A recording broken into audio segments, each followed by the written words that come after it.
अनसुनी थी बातें उसे सुनाने आ गए हम, जो अनसुनी थी बातें उसे सुनाने आ गए हम, जो अकेले थे मेरे यार साथ वक्त बिताने आ गए हम। सुना होगा आपने बहुत से दोस्ती के किस्से, सुना होगा आपने बहुत से दोस्ती के किस्से, और शायद आगे कुछ सुनकर भी जाएंगे।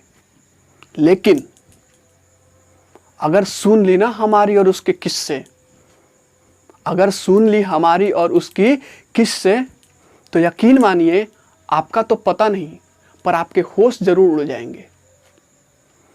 और आंखों में आपके आंसू होंगे, आंखों में आपके आंसू होंगे, हथेलियां दोनों एक पास होंगे।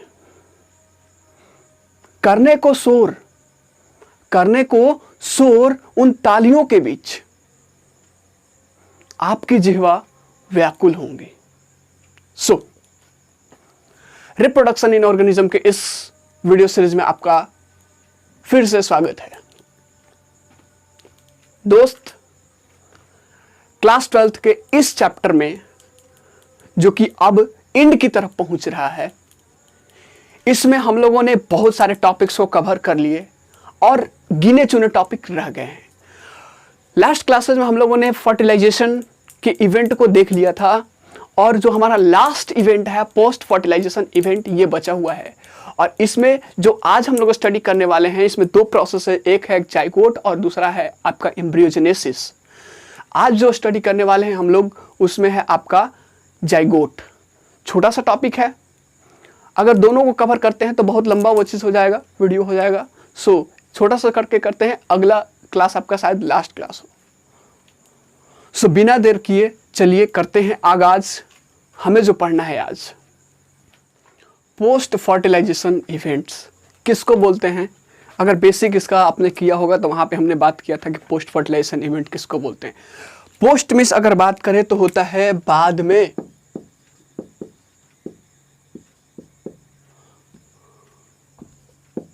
और फर्टिलाइजेशन मिस तो आपको समझ में आता है, और इवेंट्स मिस होता है घटनाएं या फिर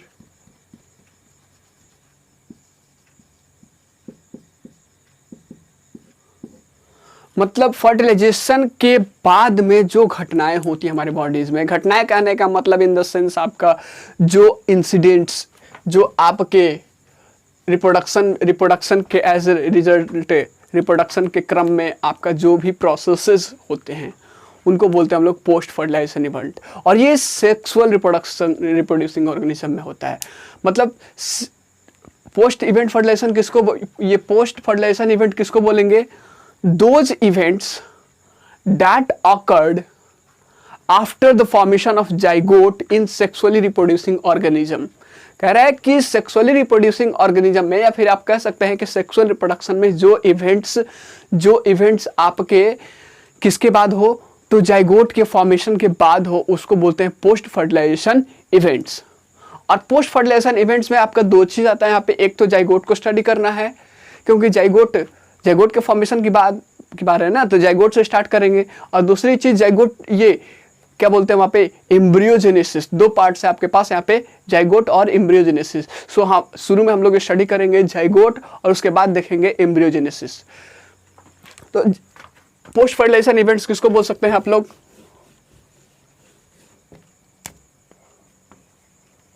those events that occur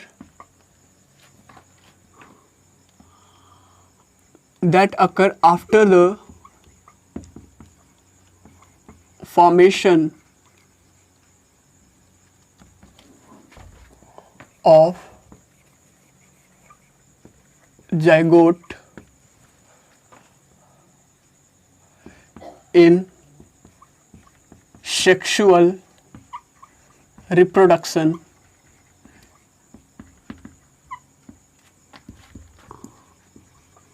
are called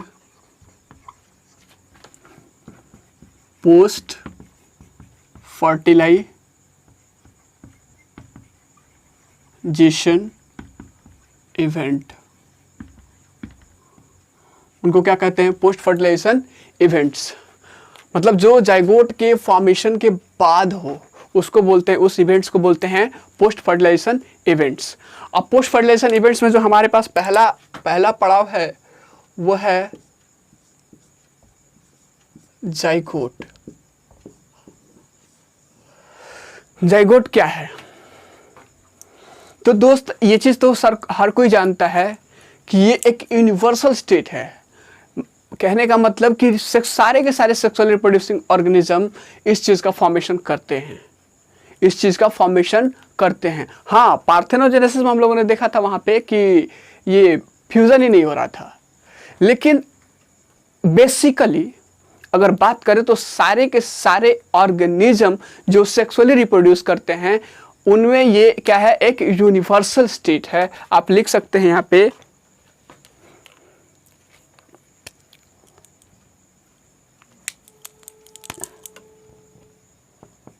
it is universal, या फिर आप लिख सकते हैं द फॉर्मेशन ऑफ जाइगोट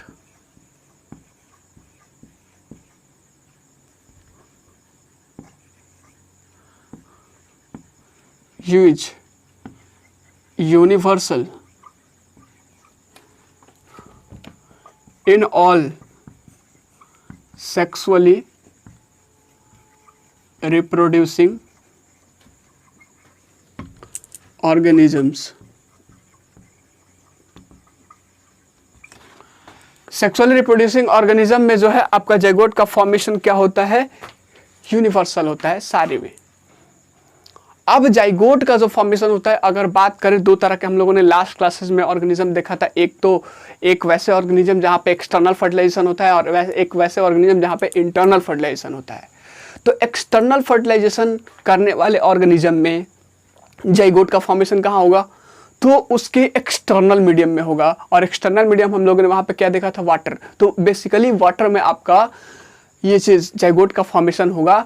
कैसे ऑर्गेनिज्म में, जो आपका एक्सटर्नल फर्टिलाइजेशन को शो करते हैं, एग्जिबिट करते हैं।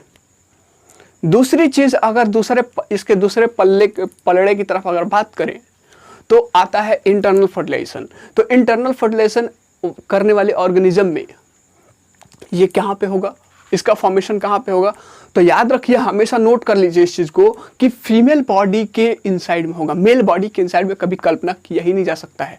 फीमेल बॉडी के हमेशा इनसाइड में होता है। क्यों? क्योंकि हम लोगों ने देखा था कि जो एग होता है आपका, ये नॉन मोटाइल होता है, और आपका जो ये स्पर्म है, ये चीज आपका क्या होता है, मोटाइल होता है। सो ये चीज हमेशा कहाँ पे होगा, फीमेल बॉडी के inside.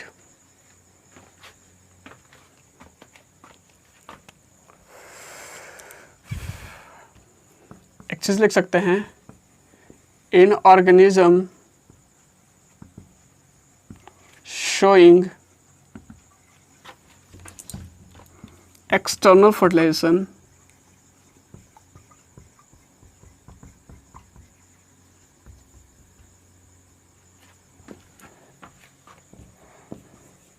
the formation of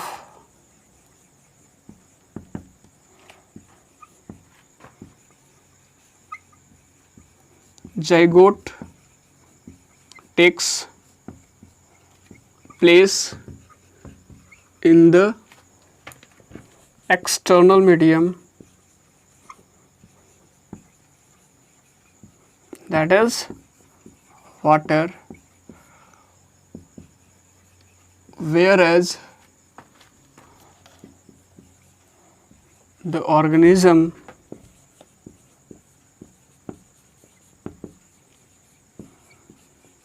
showing internal fertilization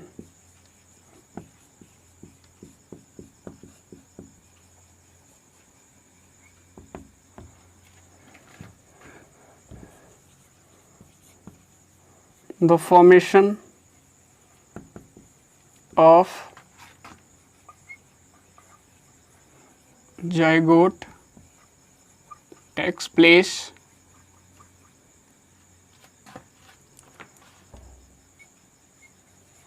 inside the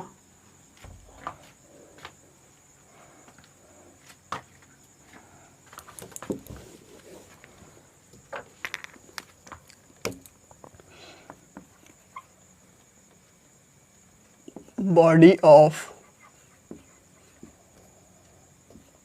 female organism.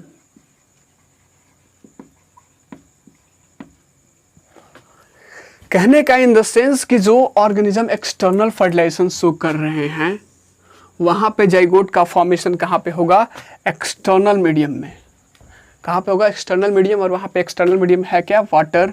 लेकिन वही चीज़ अगर बात करें वैसे ऑर्गेनिज्म की जो इंटरनल फर्टिलाइजेशन शो कर रहे हैं, जहाँ पे बॉडी के इनसाइड में फर्टिलाइजेशन होता है, तो बेसिक चीज़ बात है यहाँ पे समझने की बात है कि उसका जो फॉर्मेशन होगा जाइगोट का वो कहाँ पे होगा? बॉडी के अंदर होगा। और वो भी किसके बॉडी के अंदर?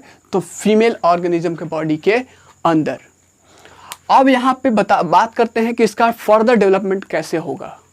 जाइगोट का फर्दर डेवलपमेंट मतलब आगे डेवलपमेंट कैसे होगा ये डिपेंड करेगा। मतलब further development of zygote depends on क्या? दो चीज पे, कि उस ऑर्गेनिज्म का जिसमें इसका डेवलपमेंट हो रहा है, जिसमें इसका फॉर्मेशन हुआ है, जिसमें इसका डेवलपमेंट हो रहा है, वह उस ऑर्गेनिज्म का लाइफ साइकिल किस तरह का है। दूसरी चीज कि वो किस तरह के एनवायरनमेंट में अपने आप को सरवाइव करता है, एक्सपोज करता है। ये दोनों बातें अहम होंगी जाइगोट के फॉर्मेशन के लिए।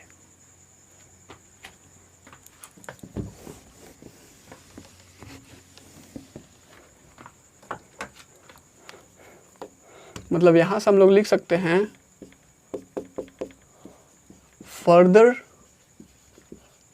Development of zygote takes place further development of zygote depends on two factor. यहाँ पे आप लिख सकते हैं development of zygote in an organism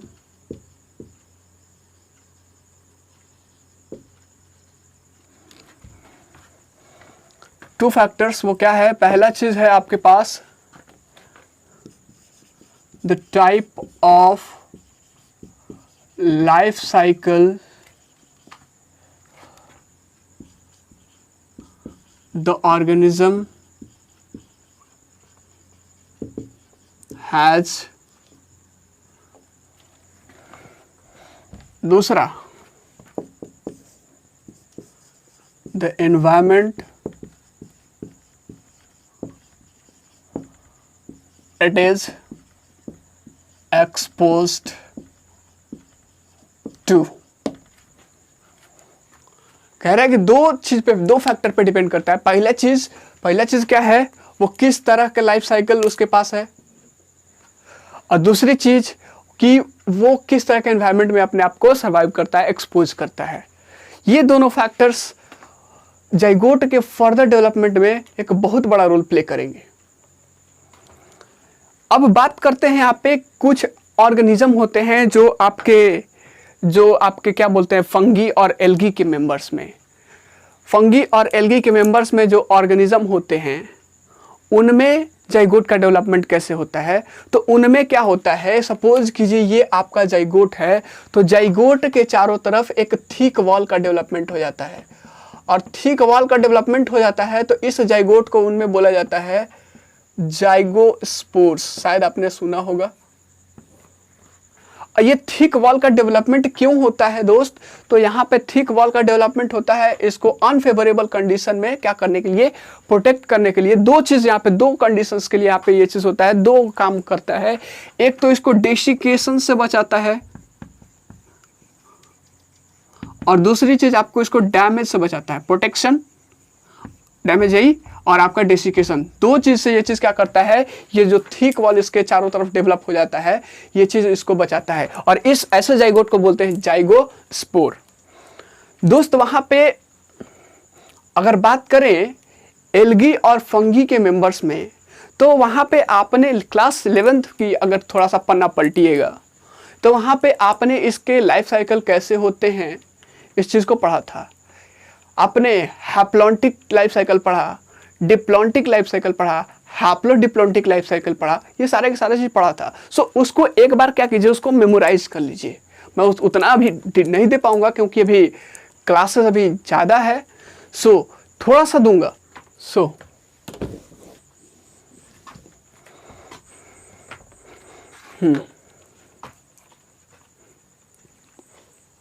यहाँ पे लिख सकते हैं इस चीज को कि इन organism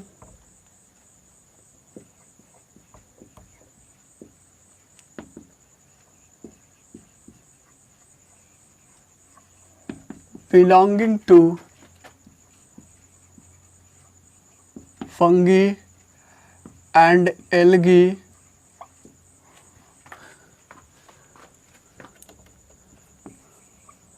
zygote develops a thick wall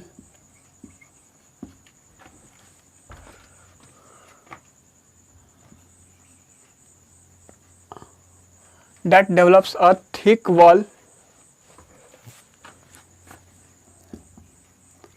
that prevents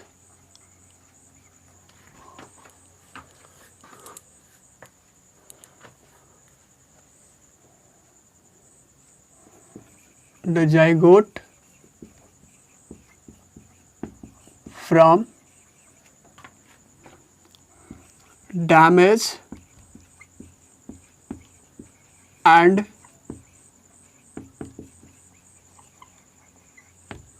desiccation. Desiccation का मीनिंग देख लीजिएगा, यही होता है DESICCATION।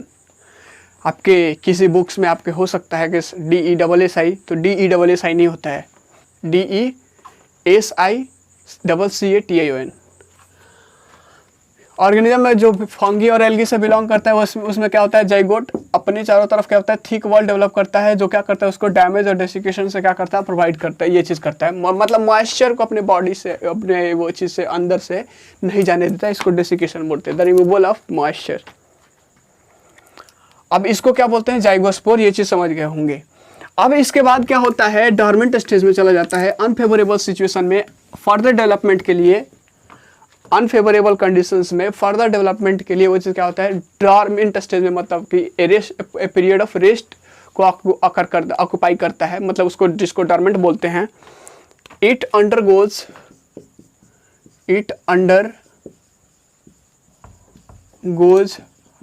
A period of rest for its further development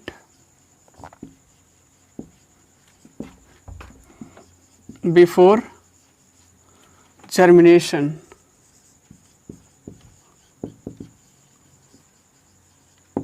germination से पहले उसको क्या करता है, रेस्ट के स्टेज में जाता है। रेस्ट इसी को बोलते हैं हम लोग डॉर्मेंट स्टेज। डॉर्मेंट स्टेज आपने क्लास 10th में पढ़ा है। सो अभी जो हम लोग बात करेंगे हैप्लॉन्टिक लाइफ साइकिल, थोड़ा सा डिस्कस करेंगे थोड़ा सा। तो हैप्लॉन्टिक लाइफ साइकिल में क्या होता है, जाइगोट जो होता है मियोटिक डिवीजन करता है, मतलब मियोसिस सेल डिवीजन करके वो हैप्लॉइड स्पोर का फॉर्मेशन करता है। और हैप्लॉइड स्पोर्स, यही चीज क्या होता है, हैप्लॉइड इंडिविजुअल का फॉर्मेशन करता है, जो ग्रो करके इंडिविजुअल, ये हैप्लॉइड इंडिविजुअल के रूप में ग्रो कर जाता है।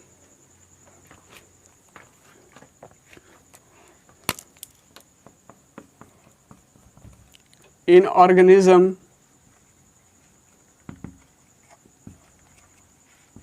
having haplontic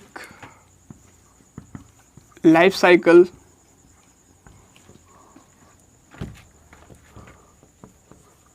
the zygote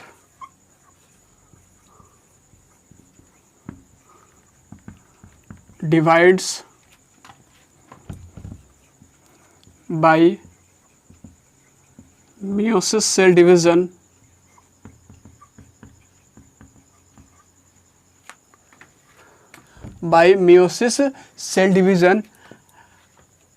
उसके बाद होगा to form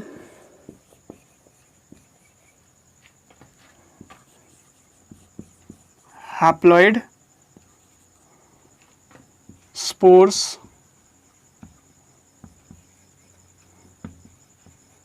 that grows into a haploid individual.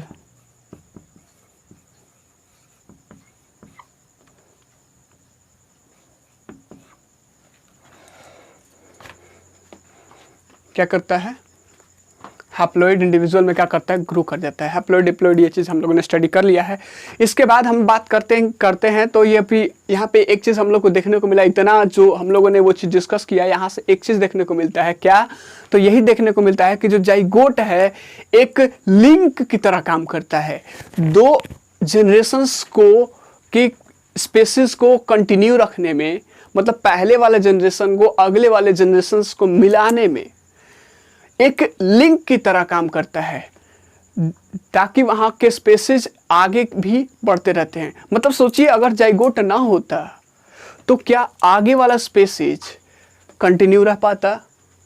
नहीं रह पाता। और सारे के सारे सेक्सुअली रिप्रोड्यूसिंग ऑर्गेनिज्म में जाइगोट का फॉर्मेशन होता है। मतलब अगर बात करें ह्यूमन बींग्स की भी, तो इसका बिगिनिंग, इसका लाइफ साइकिल बिगिन कहाँ से करता है? तो जाइगोट से।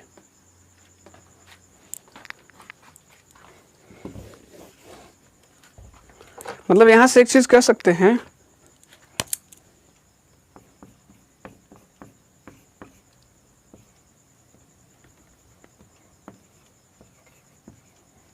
Zygote is the vital link